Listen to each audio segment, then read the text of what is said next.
So the biggest, and in my opinion, the coolest thing that the Science Museum of Virginia has in its collection is a real Blackbird SR-71.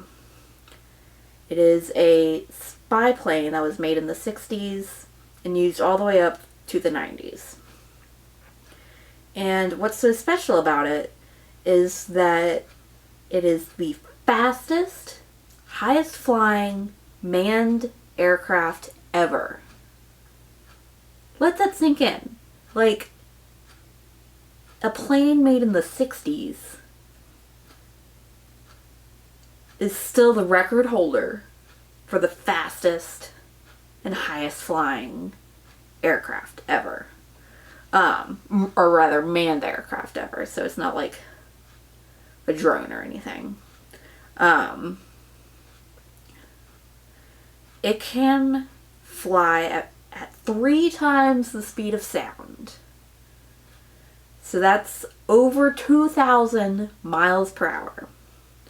So to put that into perspective, the fastest commercial airliner can fly at, I want to say over 500 miles per hour.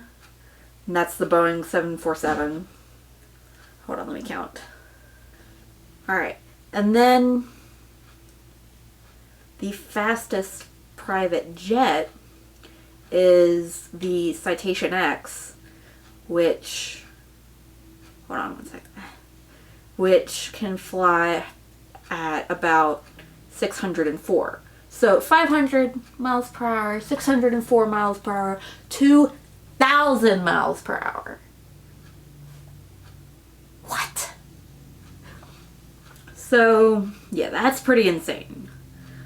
Okay, so, probably one of my favorite facts about how fast it can go is that it can fly the United States coast to coast in 68 minutes. Think about how far you get in 68 minutes, you know? And like, imagine going from the Golden Gates to the Statue of Liberty in 68 minutes. That's just thousands of miles. And in like an hour. No big deal. That's just crazy. I'm sure everyone, right now it's the holidays, and I'm sure everyone right now who's taking flights and having to deal with holiday traffic is probably like, maybe I should get me one of those. Alright, you say. You get the picture. It's pretty fast. But what about height? You said it's one of the fastest and highest flying planes. 15 miles. 15 miles high into the atmosphere. Imagine going 15 miles high, going supersonic speeds. So, I don't want to get this wrong, so I'm just going to read it. So, the person behind it all, his name was Clarence L. Kelly Johnson, an engineer from Lockheed Martin Corporation in the Skunk Works division. And he was the one who led the SR-71 development and production. So Johnson developed the plane so that the plane was made out of titanium alloy, and the tires had aluminum powder in them so that they could withstand temperatures of over 1,000 degrees Fahrenheit, because that's the temperatures that it would reach going that high, that fast. And with those temperatures and, G-force and all that, the pilots had to wear special, pretty much space suits when flying the airplane. Okay, so we know they go fast. We know they go high. We know that they are engineering feats of strength, if you will. But how good are they at spying? Like, they are a spy plane. You're not really going to believe it if this is your first time hearing this, although if you're just now finding out this video, it's more likely that you're deep diving and you've definitely heard of the SR-71 before. But the SR-71 was so good that it can get a picture of a license plate flying 2,000 miles an hour, 15 miles high. Like, what? 2,000 miles an hour, 15 miles high, and it could, there's your license plate. I see it. I'm spying on you. Like, what? But they could also do things like radar, and they can intercept enemy communications, like other spy stuff. But I just thought that was like crazy. And like, that was like a while ago. We had cameras that good back then? I don't know, it blows my mind. So the Blackbird SR-71 program was used from 1964 to 1989, and then it was discontinued. NASA had 2 of them for a couple of years, just to have some like aeronautic testing.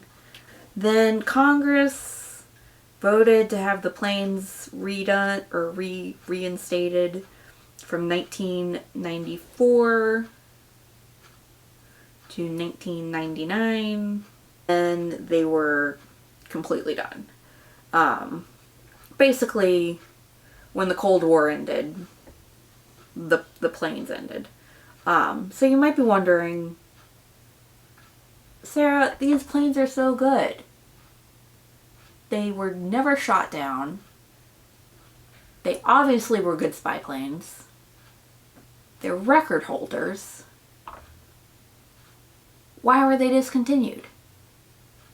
Well, unfortunately, at the end of the Cold War, the Air Force started getting defunded.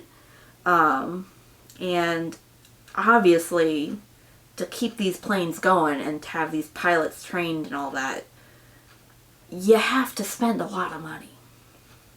So this was one of the programs that got cut. Okay, so let's go back to the specific one that's in the Science Museum. So that one is not a model. It is the real thing. So that makes it all the more cool. Let me get this out because I don't want to I want to make sure I get the pilot's name right. So this particular plane that we have in the museum holds the endurance record for going 15,000 miles in 10 hours and 30-minute flight, flown by Major Thomas B. Estes and Major Dwayne C. Vick. So that's pretty cool. Okay, so to get it to the museum, they had to dismantle it into 7 pieces, drive it to the museum. They had to cut out the back wall of the museum and then lift it into the museum and then put all the pieces on a platform, raise all the pieces up, and then reassemble all the pieces. It's kind of weird. Most people, not most people, but a good amount of people don't notice the plane when they first walk in. Like, it's a huge plane. But I guess since it's on the ceiling, people just don't look up. And they don't notice it until they're towards the back of the exhibit. and they're like, whoa, the ceiling is getting lower. And they're like, whoa, there's like a massive plane up above me. So I don't know. It's just, I get really excited when somebody asks me about it. And obviously I can't just sit there and talk to them about all of this that I'm telling you right now. But I try to give them a piece or two of the information. Ooh, this is turning out horrible. Oh no. I guess I can't talk and crochet at the same time like I can with knitting.